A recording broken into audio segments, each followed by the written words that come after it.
Bonjour, je suis Patricia Chevrillon et avant d'attaquer les intelligences multiples, je vais donc vous détailler ce que sont les cycles des chakras, car il est important de comprendre ce fonctionnement, assez particulier d'ailleurs. Bon. Alors, les chakras se mettent en mouvement dès la naissance. Nous allons subir leur influence tout au long de notre vie. Ils fonctionnent selon des cycles et ces cycles sont découpés en périodes de 7 ans. Toutefois, il faut savoir que nous ne naissons pas égaux face aux chakras parce que nous avons passé 9 mois à subir l'influence des chakras de notre mère pendant toute sa grossesse. Et cette influence va se répercuter sur nos chakras à nous. Bon. Le premier chakra effectue donc sa rotation dès la naissance. Et à 7 ans, quand nous avons l'âge de 7 ans, il a terminé. Puis donc le deuxième chakra se met en mouvement jusqu'à l'âge de 14 ans, donc pendant 7 ans. Et ainsi de suite jusqu'au 7e et dernier chakra, qui lui termine sa rotation vers l'âge de 49 ans, c'est-à-dire quand nous avons 49 ans. À ce moment-là, tous les chakras sont actifs. Ils sont tous en mouvement, ils se répercutent, leur influence se répercute les uns sur les autres, et donc lorsque nous sommes à 49 ans, nous commençons le deuxième cycle, qui comme le premier cycle se découpe en période de 7 ans.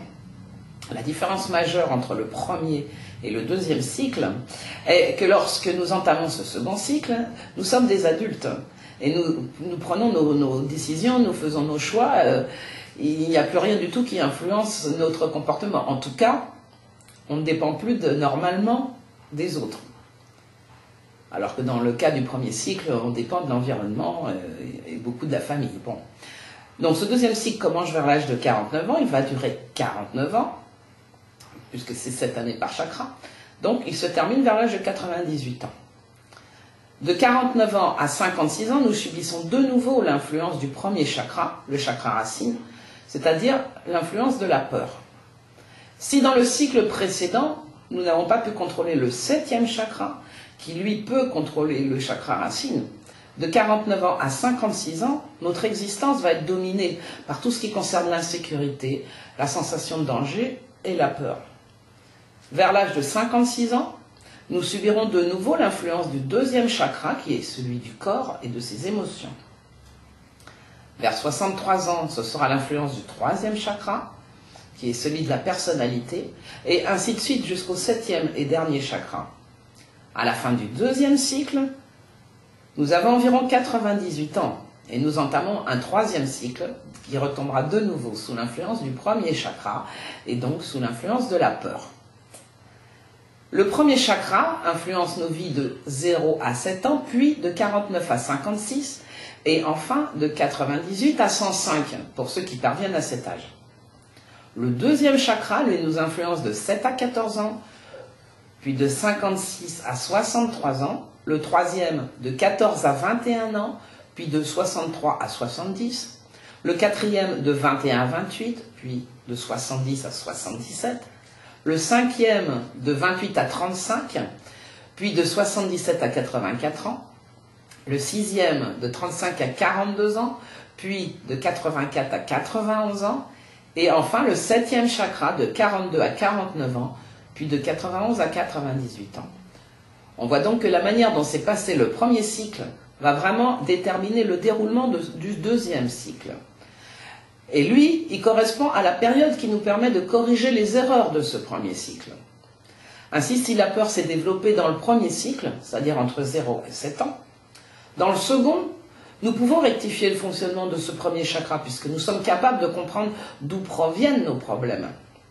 Vu qu'on normalement, on peut comprendre le fonctionnement de ce premier chakra et contrôler toutes ces erreurs.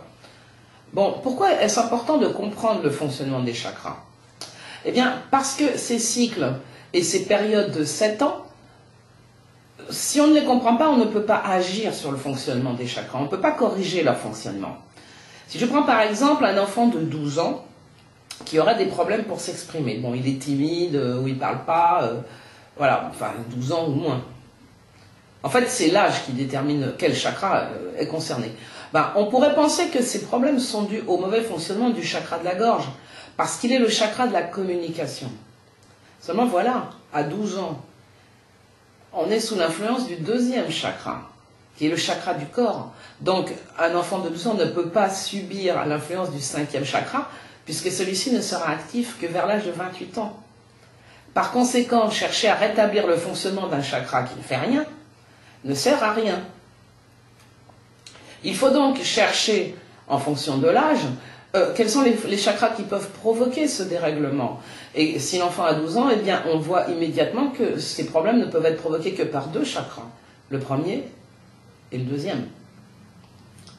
Et si on examine en détail l'influence que ces deux chakras peuvent avoir, qu'est-ce qu'ils produisent comme dérèglement, comme trouble, eh bien, on arrive à trouver ce qui peut empêcher cet enfant de s'exprimer. Par contre, dans le second cycle, toute personne ayant plus de 49 ans et qui a des problèmes de communication, ils peuvent très bien être provoqués par ce cinquième chakra, puisque lui, il s'est activé dans le premier cycle à l'âge de 28 ans. Donc, on voit bien la différence entre le premier cycle et le second cycle. Les intelligences multiples que j'ai associées au chakra sont totalement indépendantes de cette histoire de cycle et de période de 7 ans. Ça n'a rien à voir. Pour elles, ça ne les concerne pas du tout. Ainsi, dans le cas d'un enfant, toujours le même, un enfant de 12 ans qui aurait des problèmes de communication, développer l'intelligence musicale et l'intelligence verbale est quelque chose qui peut sérieusement contribuer à résoudre le problème. Et ainsi, donc l'enfant parviendra à communiquer, à s'exprimer, et quand il atteindra l'âge de 28 ans, c'est-à-dire lorsque son cinquième chakra commencera à s'activer, eh bien ce chakra fonctionnera correctement, parce que l'enfant n'aura plus de problème de communication, ils auront été résolus grâce aux intelligences multiples. Comme je vous l'ai expliqué dans la première vidéo, ce qui bouleverse le fonctionnement des chakras sont nos actions. Et non pas l'inverse, ce ne sont pas les chakras qui viennent bouleverser nos vies. C'est nous qui bouleversons leur fonctionnement. Voilà, eh bien nous avons fait le tour des chakras. Je vais pouvoir vous parler des intelligences multiples et de leur rôle sur les chakras dans les prochaines vidéos. Si vous avez des questions, ou s'il y a quelque chose que vous n'avez pas compris, mon livre « Chakras et intelligences multiples » qui détaille tout ça est en vente chez Amazon. Si vous voulez me contacter ou avoir des infos sur les ateliers que j'organise, eh bien visitez mon site patriciachevrillon.com. Et pour suivre mes vidéos, eh bien abonnez-vous à ma chaîne YouTube. Merci.